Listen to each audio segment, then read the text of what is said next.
don't show up with a one-size-fits-all answer. We start by listening. What's your timeline? What are you worried about? What would make this easier? Then we build a solution around your needs. No repairs or cleanout are necessary. You pick the timeline that works for you, keep your memories, and we handle everything else. Since 2007, our veteran-led team has earned hundreds of 5-star reviews by doing exactly that, listening first, and treating every family with respect. If you're ready for a no-obligation conversation, call us at 630-895-9530. That's 630-895-9530 or jeffbuysyourhouse.com. That's jeffbuysyourhouse.com. Now, from the Signature Bank Studios, this hour of the Shaun Thompson Show is sponsored exclusively by DonleyAuctions.com. They need your guns. Sell for top dollar. DonleyAuctions.com. From the streets of Melrose Park to the trading floor of the Merc, he's fought for every dollar he's ever earned. And now, with personal liberty and our system of capitalism under assault in America, he's here to seize back our rights from the government. With a cigar in one hand and a copy of the Declaration of Independence in the other, he's Shaun Thompson. And this is the Shaun Thompson Show. Some folks are born made to wave the flag.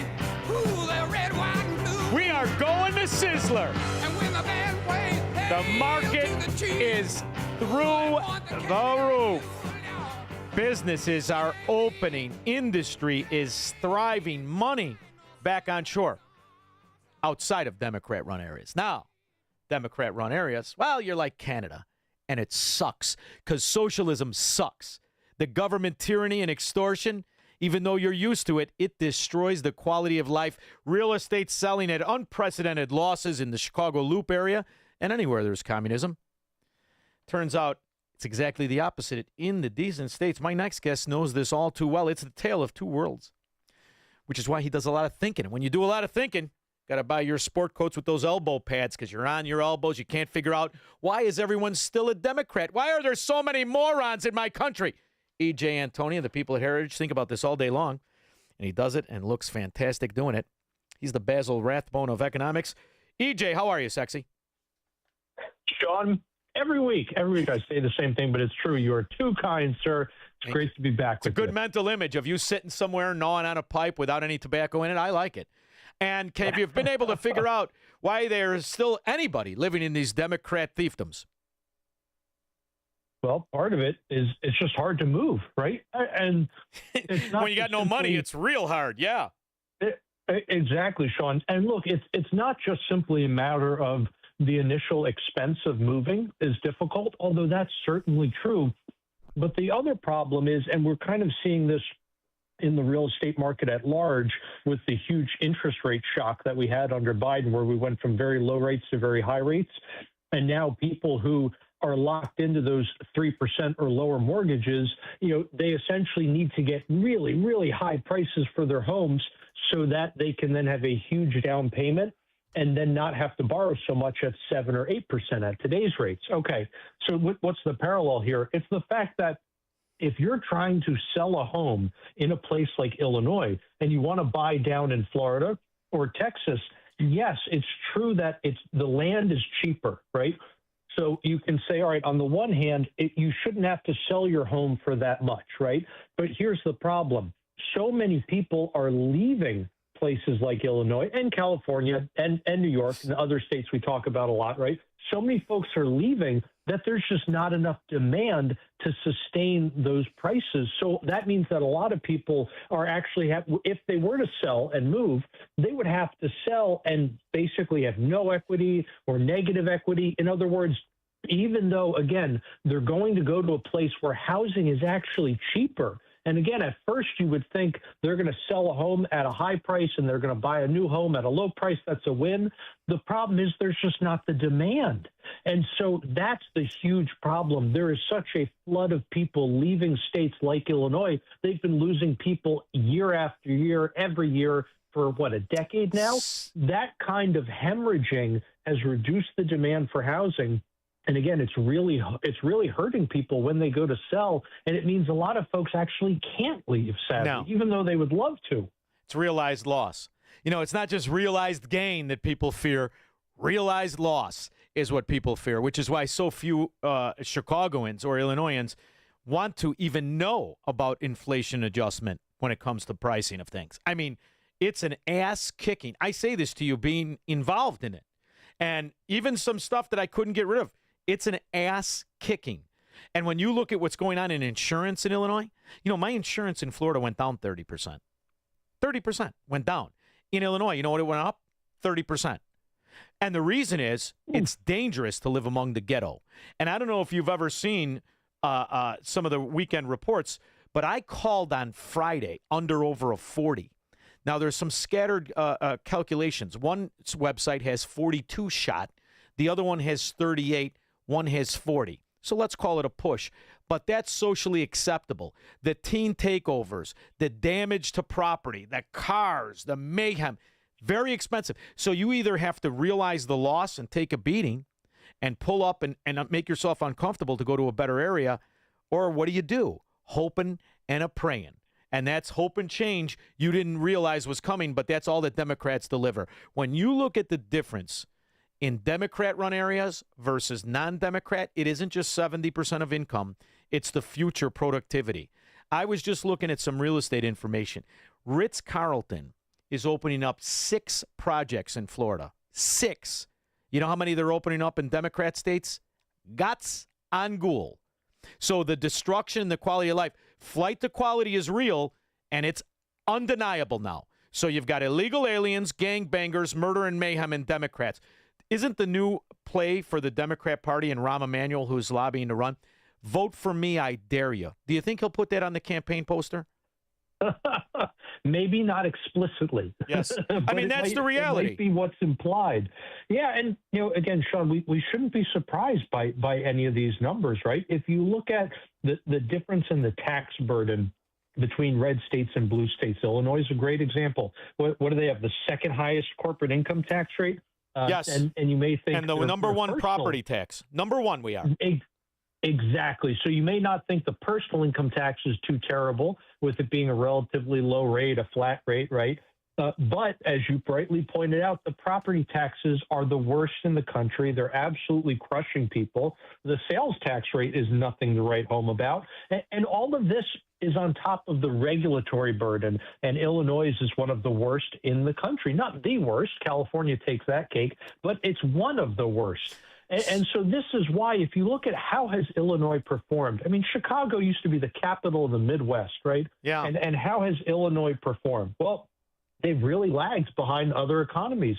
Again, you look at some of these red states, and it's not just the big ones like Texas and Florida that we talk about a lot, but even some of the smaller red states like Idaho.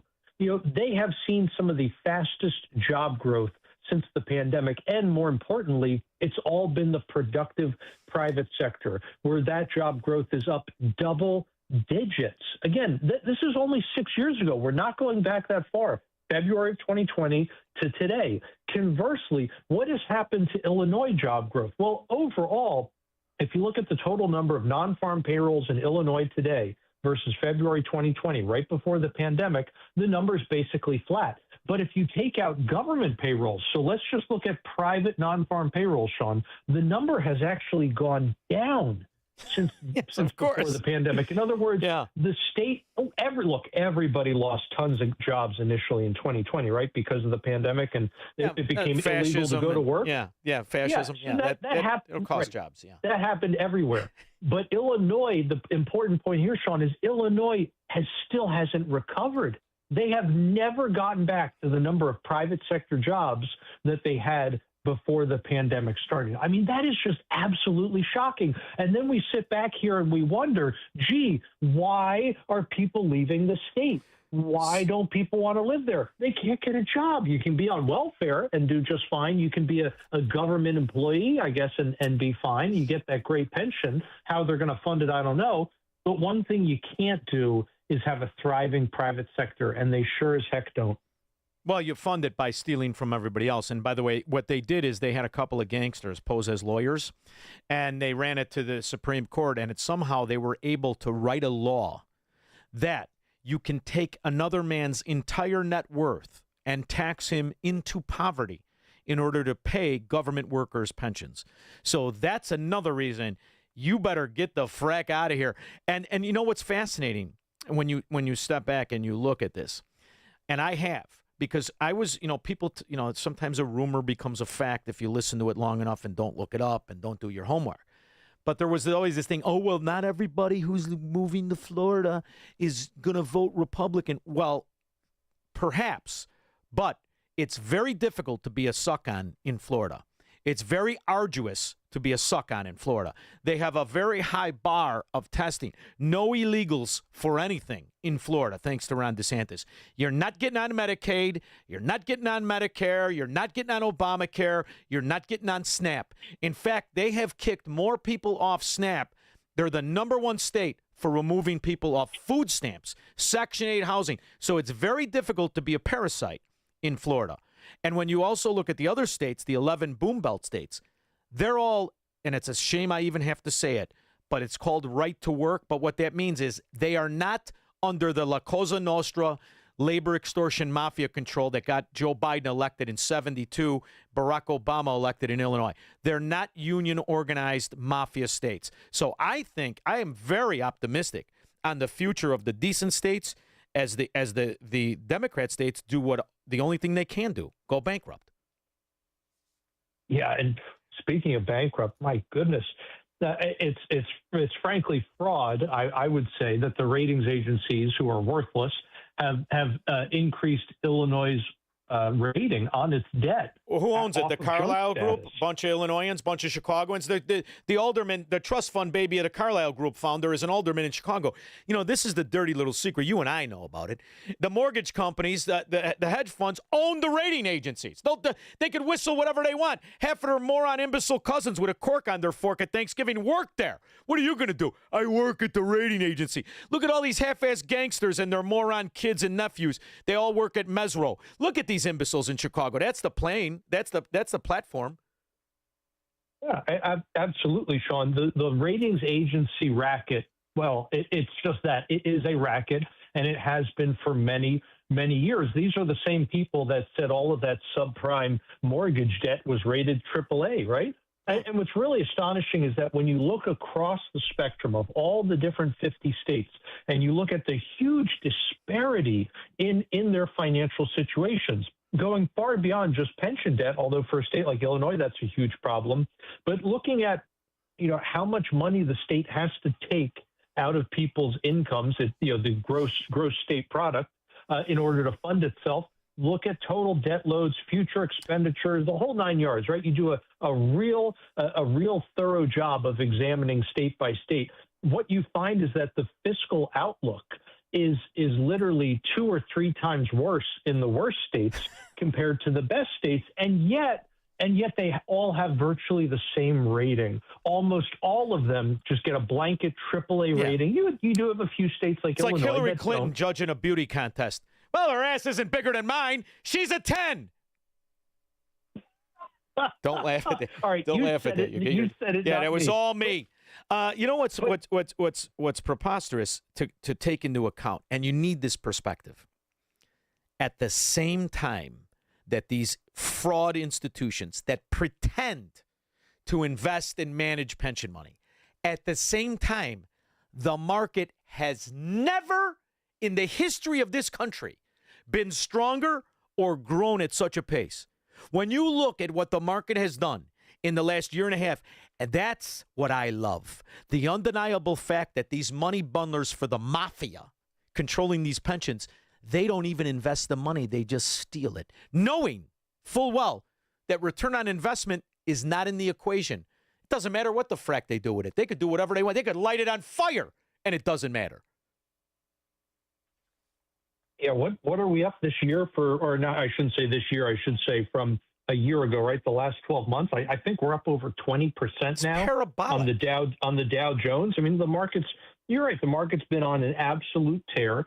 A lot of this, I think, goes back to the big unsung hero of this administration, the deregulatory agenda. Shaun, do you realize they've cut over 120 rules for every new one they've imposed? I mean, you want to talk about getting rid of bureaucratic red tape. This administration has outdone even the first Trump administration, and that's saying something because they posted a new record back then for their deregulatory agenda. It was the best since Reagan. In fact, they were the first that was the first presidential administration since Reagan to actually have a net reduction in overall regulatory burden. So again, huge kudos to the Trump administration there. And then also, obviously, the tax cut is definitely having a big effect, particularly full expensing. That is such a huge win for businesses, and it's telling people to build here, to invest here. And how about in your second home? Your second home, you get the benefits of all the write-offs and all of the things that prevented people from ever gaining any actual personal wealth. Between the big, beautiful bill, Chevron doctrine, and that fraud scum EPA swindle that Barack Obama put in motion when everyone was distracted at deciding, is his wife a man or a woman? It turns out that all of what Trump has reversed has really, I'm beyond bullish, and he will go down in 100 years from now as the greatest president economically this country has ever seen. And all he really did was reverse everything the moron scumbag Democrats did since Barack Obama, which is the beauty. It's exactly what we needed. And he unleashes the American businessman, the true honest one, instead of what makes money in the Democrat fiefdoms, the crooked corporatist, kickback artist. And it doesn't have to be a Somalian pirate. It can be a phony road company in Chirac. So he's really changed things for the better, but only in the good areas, as it should be. I'm tired of dragging around these parasites through their government industries that never exist and pretending that everything's normal. And when you look at Biden and you see the money that was stolen by not just Somalians, but anybody doing anything for the government, whether it was health care, whether it was EPA bulldung, or construction for the government, that's who made money for the last 4.5 years. Government corporatist suck-ons, and I love to see it over. Shaun, it's remarkably similar, I think, to what you saw during basically the entirety of the Roosevelt administration. We're talking FDR, not Teddy, compared to the post-war prosperity. The Keynesians said that, the war and, all the government spending there, that's what got us out of the Depression. No, it didn't. If you look at what the private sector was actually able to buy, if you look at what consumers were able to buy and private industry, that didn't go up during World War II. It went down. In other words, things continued to get worse. The Great Depression doesn't magically end at the end of 1941. It doesn't end until 1945, 46. Consumers' living standards were still going down. And so what was the secret to that post-war prosperity? It was exactly the opposite of what the Keynesians said. The Keynesians said, if you stop all this government spending, it'll collapse the economy, et cetera. And what did they do? Well, exactly what the Keynesians said not to do. They got rid of all that government spending. They let the private sector thrive. And that's really the secret that you're articulating, I think, and that Trump is doing right now. Well, all you have to do for the private sector to thrive is get the heck out of the way. I will never forget a friend of mine explaining the economy, and we were talking about something that, like you used to hear, the rumor versus the fact of what an economy was. And I will never forget it when he said it to me. What if everything you heard wasn't the truth, was a mischaracterization? And when I heard Trump talk about Herbert Hoover, first time in my adult life, anybody in any real position of power understood exactly what he did. So I want to play it for everybody so they know what we're talking about. But the one I always thought of, Herbert Hoover, and he caused it. He raised taxes too fast, and he raised interest rates too fast, all at the same time. And it caused the Great Depression. So I don't think I'll make mistakes like that. I don't think so either. He's lowering it. He's giving it taxes. But here's the problem. For generations now, people have been told that fraud entity called the Federal Reserve is somehow in the mystical control of inflation or the economy, and they raise rates when they want to slow it down, and they lower them when they want to speed it up. That's all bulldung. And Trump is exactly right. And the fact that he wants to do the opposite but can't, and it isn't even because of the Federal Reserve. They get their marching orders from the International Bank of Settlements, and that's it, or the International Settlement Bank, whatever the frack they call that Rothschild entity that really controls the interest rates. And now that we're somewhat separated, if they lower the rates and you lower the taxes and you see the reprivatization and the ability for entrepreneurs to get money and be able to afford the debt on it, you could really light this thing on fire. I just want to know if you think this guy's going to do it, because he's talked about Greenspan. Greenspan talked a good game, but when push came to shove, he did what exactly the Federal Reserve said it was going to do, and I don't think he did it successfully, even though he died yesterday. The truth is, he was a better salesman for the sizzle that they said he had than the steak he really was. What do you think? Yeah, I think Greenspan was definitely a mixed bag, although I do think it's appropriate. He was 100 years old, so you can say he died at par. Nicely done. And for you, Andrea Mitchell's now available if you want to swoop right in there. But go ahead. Oh, heck no. But I do look, I do think that Warsh has a really good head on his shoulders. I've actually had the pleasure of sitting down with him a couple of times now over dinner and doing deep dives on monetary policy. And I think he's going to take the good and leave the bad when it comes to somebody like Greenspan. I think Warsh understands that the Fed has become, really, ever since the global financial crisis, and even before then, a massive engine of inequality. It is transferring wealth from Wall Street to Main Street. The growing of the balance sheet, that just has been an absolute disaster. It has given us inflation. It has helped support this leviathan of government, et cetera. And again, I think Warsh really understands all this, and he's going to take steps to reverse it. And I think we should be less focused, Shaun, on things like what is the Fed doing with interest rates. I think we should pay more attention to what are they doing with the balance sheet? Yeah. What are they doing in terms of how they're actually trying to measure the economy? What are they doing with the so-called researchers at the Fed who are writing papers on climate change and gender inequality? Are you kidding me? That's what our central bank is doing right now. So again, all of those things that his task forces are going to be focused on, those are the things that I really want to pay attention to, because I think that's where the Fed's going to make the most important changes under Warsh. Well, I will say this too: if he even, it was floated a while ago, and I think you can still do it because it's a financial crime monetizing debt in the first place. But if he does what Trump talked about long time ago and should have done, which is if the government faked the buyer on the bonds, my offer to you is this: nothing. And now it's zero on all monetized debt of interest of what the people have to pay back. You will light this puppy up, man. And because nobody can explain to me where that debt goes anyway. Nobody. That they are stealing from the American people after frauding a buyer. And Warsh knows that. Trump knows that. Bessent knows that. Everybody knows that. So even Greenspan knew that. And by the way, if I see a picture of you next Thursday in Alan Greenspan's smoking jacket, you better have pants on. You better have pants on. Hey, all my photographs are from the waist up. I noticed. All right, I'm just telling you, don't be rocking Andrea Mitchell's world. Give her a week. But I love the fact that at least now we can talk about the reality of what nobody wanted to talk about.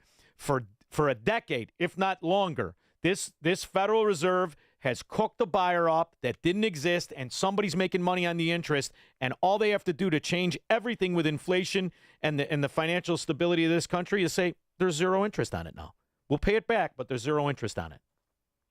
And Shaun, for a select amount of government bonds, I mean, they basically do that, but with extra steps, because historically, when the Fed earned interest, quote unquote, by the Treasury paying them, as long as the Fed cleared all of its operating expenses, it had to just turn that money back over to the Treasury in what they call Fed remittances. Yeah. So again, you're trying to do the same thing, but with extra steps here. You don't need the extra steps. And one thing Powell showed you, a lot of slippage when the people aren't looking over your shoulder. A lot of slippage.